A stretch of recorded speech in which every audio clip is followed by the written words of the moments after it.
Hey, what's up you guys? This is Junior Trader and in this video, we are taking a look at three stocks which are at the bottom of the barrel.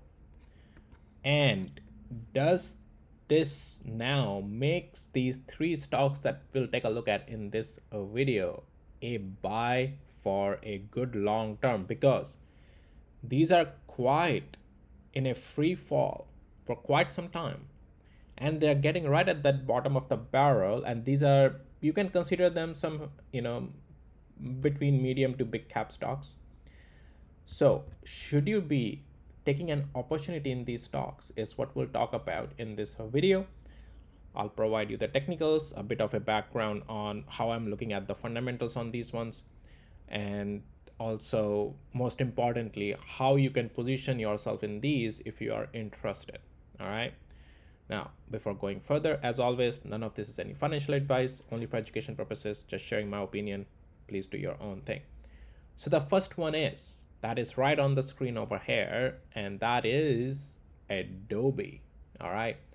Now, Adobe has been going through some, not some, but a lot of irreversible price action. What do I mean by irreversible price action? And also, no matter who comes out, if you are trading, definitely you are also watching CNBC television. If you definitely don't have to follow them, but as a reference or something just to know what other viewpoints are out there, you would be watching CNBC television, right? Now, there for past many months and maybe year now, or close to a year, many of those people have come out and said, oh, Adobe is a buy, Adobe is a buy, wherever, right? They have been calling this buy for maybe from up here as well, right? But this thing has kept falling and falling. And that tells you that it's not about what someone says. It's not about what branding they have behind them. It's not about what influential factor they have behind them, which mostly comes through the media because they spread out the information that way. All right. So it's important that you understand yourself the price action. Okay. And it's not that too complicated to properly understand and trade with the price action. And also, you don't even have to go in too much of fundamental details of a company to understand what's going on. You can just take very high level number to understand that there is no correlation with the price action and the fundamentals. All right. So regardless, it's all about sentiment and then the price action. All right. I would say first the price action, because price action tells you already what the sentiment is. So price action comes first, and that tells you the sentiment. Nothing else matters. And what do I mean by nothing else matters? Let me get that out of the way. Let's talk about really quickly if you argue on the fundamentals, right? Adobe earnings in December 2023, when it was almost at the peak. Earnings per share 4.27, reported 5 billion revenue. Their latest earnings reported 6.06 earnings per share. Okay, so that's already higher than what the price was at up there. Or, well, price was quite high, their earnings were still lower than what they are right now, earnings per share, and their revenue is also higher. So what's going on? As I said, there's no correlation between fundamentals and what the price is doing. Okay, it's usually a self-fulfilling prophecy that you might end up finding examples of, oh, fundamentals are great and stocks is going up as well, or the price is going up as well. But then you would not look at the ones where there is a disconnect. So it's more about cherry picking, right? And it's a self-fulfilling prophecy. Now, anyways, I just want to get that picture out of the way so that you don't think to yourself, oh, what about the fundamentals, right? So it's a very high level, just getting a quick picture of the things there. Now, you can argue that, hey, it's always a forward looking. Okay. So, well, forward looking, you know, revenue and estimation is at par usually with Adobe, even, forward looking outlook. It's more about price action is dictating what others are saying. They may say, oh, because they're looking at prices going down on Adobe, so everyone is going to spin up the narratives that, oh, it's bad, and it's, but none of them is comparing how things were when the price was back up there and how their earnings and revenues were looking like, right? So my point is that it doesn't matter. Okay, so you have to cut out all that noise. Otherwise, you are just trading blind, because that those concepts only work. What people tell you out there is cherry picked concepts. And as I just said, these are self fulfilling prophecy. You have to understand what the price action is doing. So let's talk about that on Adobe. Now, Adobe here is, and I have already adjusted guys settings on my tools for Adobe right now, so you may not see me do that, but all the levels that you are seeing here all automatically marked by my tools for you. If you need access to my tools, details are in the description of this video. Now here, Adobe is may not be at the very bottom, like at those levels of like $73 or so forth from 2015, and it doesn't have to be. We had a huge boom of a lot of these online platforms that use the advertising platforms and all that use these creative features and all, and you can see that boom from 2017 and so forth, right? But here we are. Okay, now it also depends how Adobe is gonna capture the AI market and how many of them will stay on Adobe. But the point is that if you look at a lot of advertisements that Adobe has been pushing out, they are definitely getting also ahead in that direction. But let's focus on the price action. So is Adobe a buy? Because we have to go through two more stocks, and I already realized I have spent too much time here on Adobe. But the point is that Adobe here, technically it's still in the downtrend, and it's a part of a potential accumulation phase. It's not strongly bullish. It still has a room to test one more level below, and that is 207. Right now, it's not a strong buy. You have to wait. And how do you wait it? How do you position yourself in Adobe? Let's talk about that. We do have a major resistance at $289 and $290. Okay, that's a very major resistance. So your longevity strength from here, if we don't lose 207, better if we just don't lose 231 at this point, because if we lose 231, you can then expect a month or 2 month added to a potential if ever that breakout happens above 288, but that will just extend a potential breakout. Okay, so if we stay above 231 area and we start to make our way closer to 288 area, this will start to look like it's about to reverse its direction.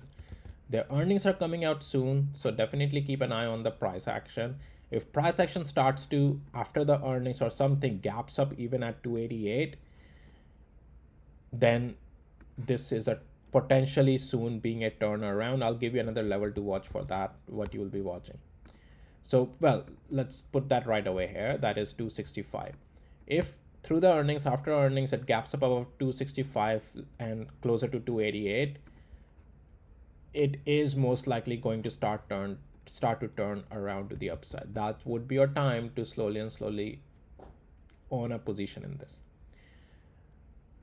If we gap up above 289, great, then no brainer. Definitely if we gap down, you're watching 207. So, but the problem is that with 207 is that it's just gonna add a longevity to even start to go up. So it's not a buy right now. It's still, if earnings doesn't gap it up, it's still months away to potentially give you a an upside. But you are watching this area 266 for an initial possible strength. Okay, and then its stronger strength is only above 288, and that's when the turnaround will start to happen. Now definitely if it loses 207 for any reason, guys, you gotta stay away from it. Okay, then you are maybe looking at way long time for a potential turnaround. But the point is that this accumulation phase would not hold its validity anymore if we lose 207. Okay, the reason 231 is not in itself a end line is because there's a liquidity grab that can happen here in this region. So that's how you should be looking at Adobe. Definitely do whatever you like. I'm just sharing my opinion. None of this is any financial advice. Okay, so but this is how you will have to look at this price action if you want to really, if you have interest in these type of stocks where you are barrel hunting these ones at bottom of the barrel and all. where you think, oh, this could be a buy, they're fallen so much. But just because something has fallen so much doesn't mean it's a buy. Okay, so you have to look at the price action. All right, then the second one we have is PayPal. Now, PayPal, what's going on with PayPal, guys? PayPal should be making a lot of money. They charge so much of commission. Well, they say, oh, it's free to convert the money currency, right? But then they already inbuilt their commission in the conversion price that they give you. How is this not deceiving marketing, right? So, anyways, they are so good with these deceiving tactics. They should be making money hand over fist, right? Their price should be going up. Anyways, like, so jokes aside, what is PayPal doing? Let's get to the weekly interval. So it's also getting, as you can see, almost the bottom of the barrel here, right? I'm just gonna adjust something on my tools here for PayPal real quick, guys. Again, if you need access to my tools, just check out the details in the description of this video. You will also get the onboarding videos on how to use these tools. Anyways, so as you can see, we do have a cluster of some levels here, like stacked very close together. You can see, right, there is very closely stacked cluster of levels here, right? And this is where, as if it can, it has, that's why you are seeing some price reaction as well here right now recently. So is this a buy? No, not necessarily, not right away. It's not a buy. I'm gonna get rid of a couple of things here. This is back then, PayPal was part of our analysis. So I have some drawings from back then as well, but I want to clean up the chart. So as you can see, it's also at the bottom of the barrel. $30 is the bottom on this thing. But does it mean it's a buy? So let's get to the daily interval. All right, you will have to trade it like technically for sure. It's not a buy right now. It's a waiting game. Your structural turnaround is only above technically $55 area, $55 to $57 area. That's where your structural turnaround is possible. If we get above that, yes, it can start to turn around. You don't worry about missing out on this range. Okay, if I know some of you, if you want to buy at the bottom, you are like, oh, I will then miss out on this. Well, if it's just $10 move, guys, if you're gonna miss out, it doesn't matter. You have to let the price action confirm. Okay, and that's only where above $55 to $57 it will confirm. The other thing is that as if it continues to fall, definitely $30, which is the all-time bottom on this thing, definitely expect a bounce there. Either you can try to, at least just very small position just to play the bounce. You can have at $30, but from where we are right now, you should right now avoid this to buy unless and until you see it above break like $56, because this thing can just stay in the accumulation phase. Okay, so that's where how you have to look at the PayPal here, and that's how simple it is. PayPal, not gonna go in too much depth and detail and philosophy as I went in Adobe. So, but yeah, that's something how you should look at PayPal here. All right, let's get to now the third one. And what is that? ServiceNow. ServiceNow, right? Like this is also on, on many radars, right? Like ServiceNow, there's so much hype about ServiceNow and all of that. But look at their earnings and all.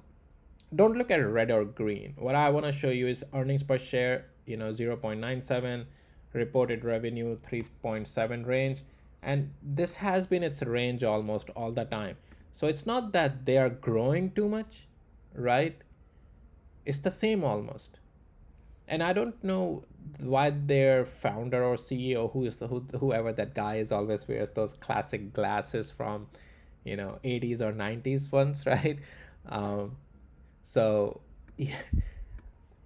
he's always so pumped up about ServiceNow, but if you look at just the EPS and earnings, there is not much change technically.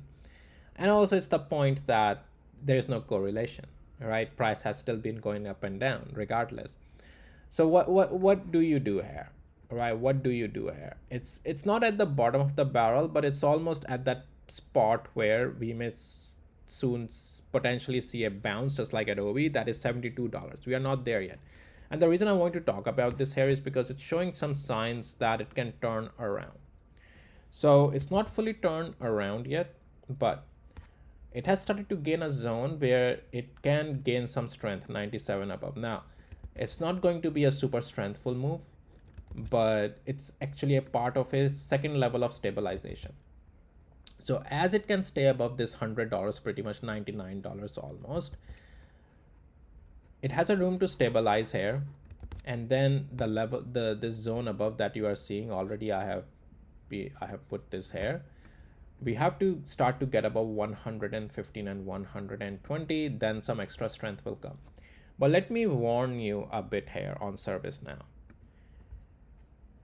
This is still a month or two away. Even if it stabilizes here and goes sideways, it's still, in my opinion, a month and 2 months away before you see a proper strength on this thing. Okay. Yes, even if it stays up here, tests yellow zone, it's most likely going to do much more pullbacks here, go in the accumulation phase, and then only you may potentially see a breakout, a good one above $120. So it's still far away. These things, it's just in some early sign above $99 that it has a room to stabilize here. So definitely just keep an eye on this one. All right. So, and definitely as if we lose like levels below 85 and so forth, we have a room to test 67 on this thing. But definitely just because we are getting to 67, it's not a buy. Now, let me make that point very clear. You may argue that, oh, well, if it may potentially be a buy here. I never said it's a buy here. I said you have to watch the price action. And for that, I just gave you the zones and what may happen at that zones. The point is that this play only exists, well, the one that I just mentioned, as we continue to stay in this structure that is not losing $99. Because if we lose $99, the whole trade plan changes. So if we get to 67, this current trade plan would not hold.